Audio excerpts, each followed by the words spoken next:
2024 में इलेक्शन हुआ था, दोबारा इलेक्शन आम चुनाव कब होगा? 2026 में दोबारा मतदान होगा। वैसे ही ये कहलाएगा आम चुनाव। तो ये होना चाहिए कि नहीं बाबू? होना चाहिए। तो ये होना चाहिए 2 साल, हमको 2 साल नहीं, कम से कम 2.5 साल टाइम देना चाहिए, क्योंकि एक बड़े लेवल पे चेंजिंग तुरंत नहीं हो जाता।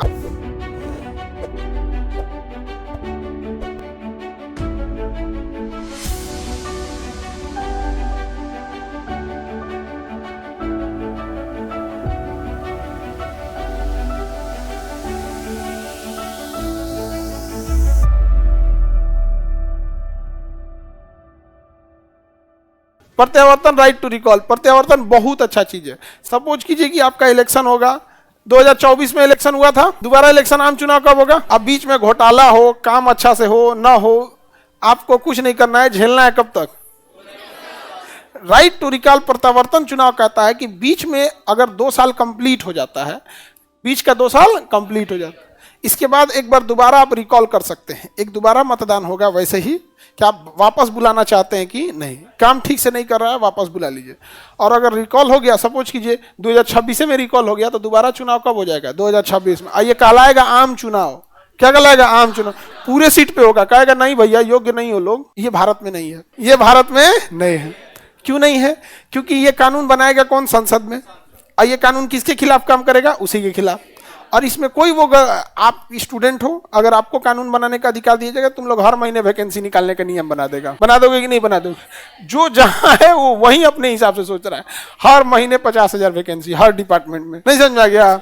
जब तक जॉब ना हो जाए 50,000 भत्ता। अगर तुम्हें नियम बनाने को दे दिए, क्या बनाओगे? पहले अपने को ध्यान रखोगे ना, वैसे वहां पे वो भी ध्यान रखते हैं। तो ये होना चाहिए कि नहीं बाबू? होना चाहिए। ये ना पंचायत लेवल पे मध्य प्रदेश में स्टार्ट किया गया है। पंचायत लेवल पर कहां पे चालू किया गया? मध्य प्रदेश। तो ये भी कौन सा बड़ा चीज है, पंचायत लेवल पे मध्य प्रदेश में चालू ही है। तो आपको तो पंचायत में वैसे भी, आप जिला पंचायत अधिकारी को आप लिखित दे दीजिए विधान अपने मुखिया को भंग करने के लिए, तो मुखिया के खिलाफ अविश्वास प्रस्ताव लाके आप तो वैसे भी बीच में गिरा सकते हैं। बीच में गिरा सकते हैं कि नहीं गिरा सकते हैं?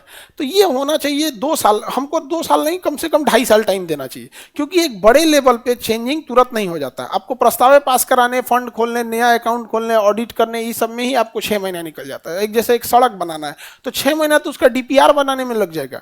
Detail project report, DPR, detail project report, बहुत झमेला का चीज होता है डीपीआर। और सपोज कीजिए कि कोई, जैसे दिल्ली मुंबई एक्सप्रेसवे बन रहा है, हमको लगता है 100 करोड़ रुपया तो उसका प्रोजेक्ट रिपोर्ट बनाने में लग गया था। किस एरिया से जाएगा, किस इंसान का कितना खेत आएगा, हर इंसान का लिखाएगा ना कि 2 कट्ठा इनका, 3 कट्ठा इनका, 5 कट्ठा में दूध धूर इनका जा रहा है, बाकी नहीं जा रहा है, यहाँ पे ये खरीदना है, यहाँ पे ये जाएगा। अब उसके बाद डीपीआर बन जाएगा, फिर उनसे रजिस्ट्री लेना है। तो वो कहेगा हमारा चाचा तो बेंगलोर रहतो, चाची तो बम्बई, लिख तो के झमेला नहीं होता है जी लिखाने में। आपको क्या लग रहा है? आपको तो 2 मिनट में लग जाता है। आप वहां जाके देखे नहीं कैसे डीपीआर बनाने में, वहां बहुत झमेला हो जाता है लिखाने में। ओवे को कहेगा कि जमीन तो मुकदमा वाला ही क्या होता, तुम्हें किसी का घर आ जाएगा, हमार घर टूटतो, हमारा घर टूटतो, हाँ 4 गो आ जाएगा। भगवान भाई, किसी का घर कैसे तोड़ेंगे? मुआवजा दे दीजिए, मुआवजा में घोटाला कर देगा सब। मुआवजा दे दीजिए, चला जाएगा। डरता है बेचारा कि भाई घरों तोड़ देगा, मुआवजा भी नहीं देगा। यहाँ पर बहुत झमेला का चीज होता है। बिहार में सबसे खतरनाक चीज क्या है ना?